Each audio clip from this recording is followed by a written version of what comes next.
Buen día, mis hermanos. Les saludo su amigo el diácono Antonio Cervantes Silva, diácono permanente de la Parroquia Jesús Divino Maestro en Monterrey, Nuevo León, México. Y les doy la bienvenida a este momento en el que vamos a seguir meditando la palabra de Dios para aplicarlo a nuestra vida diaria.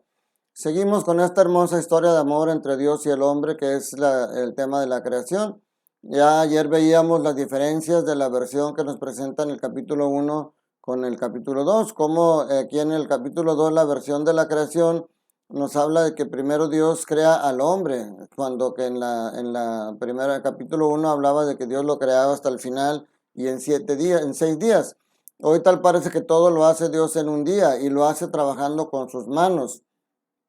Dios crea al hombre a través del barro y el Espíritu Santo es el que le da el aliento de vida y luego le genera un entorno hermoso con árboles bellos, con frutas donde pueda comer.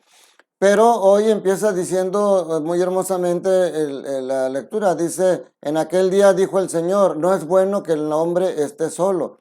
Voy a hacerle a alguien como él para que lo ayude.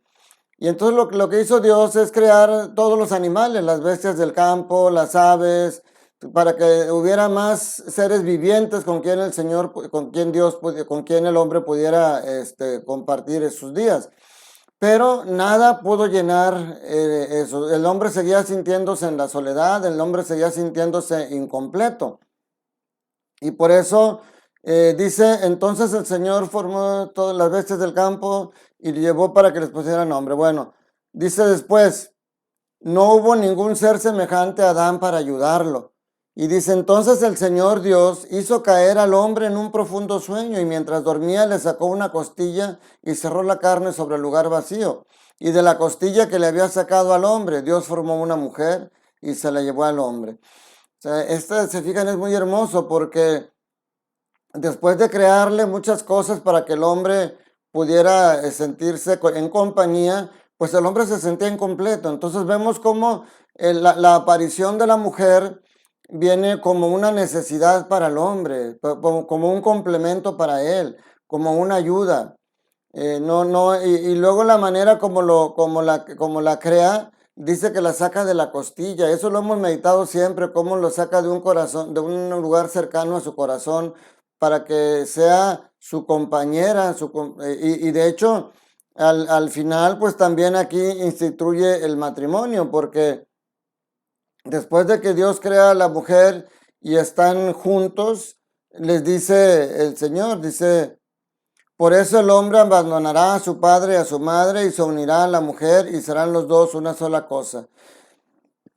Entonces, y habla cómo fuimos creados en la inocencia porque no sabíamos hasta ese momento de la existencia del mal, no existía el mal. Dice, por entonces los dos estaban desnudos, el hombre y su mujer, pero no sentían vergüenza por ello. Entonces, esta parte del día de hoy que nos corresponde es muy hermoso porque empieza la historia de amor entre el hombre y la mujer y cómo llegan a formar lo que es el matrimonio a través de ya hacer su propia familia. Ya veremos mañana cómo empiezan también después la influencia de las cosas del demonio que siempre quiere meter cizaña entre el hombre y la mujer y sobre todo entre el ser humano y Dios. El Evangelio de hoy, seguimos con con Marcos capítulo 7, versículos del 24 al 30. Y hoy nos presenta a Jesús en tierras paganas. Dice que salió de Genezaret y se fue a la ciudad de Tiro. Y hay una mujer que también era pagana, era una sirofenicia, que tiene la necesidad de que Jesús cure a su mujer, que estaba poseída por un demonio. Y entonces la mujer va y le presenta a Dios, a Jesús, su necesidad. Y la respuesta de Jesús parece muy dura, porque pues obviamente en aquel entonces los judíos eran el pueblo elegido, el pueblo de Dios, y los demás, los pueblos paganos, pues no eran importantes. Y aquí incluso Jesús nombra a los judíos como hijos y a los demás como perritos. Dice, no es bueno darle la comida de los hijos a los perritos. Pero es impresionante la actitud de la mujer.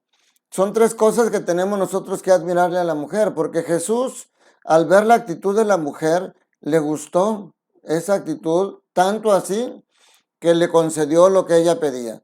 Entonces, lo primero que tenemos que recalcar es la fe de la mujer. Ella tenía fe en que Jesús podía hacer lo que ella necesitaba, que podía sanar a su hija.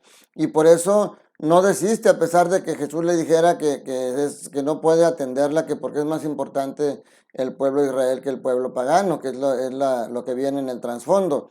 Y sin embargo ella insiste y le dice, pero hasta los perritos se alimentan de las migajas que caen de la mesa del amo.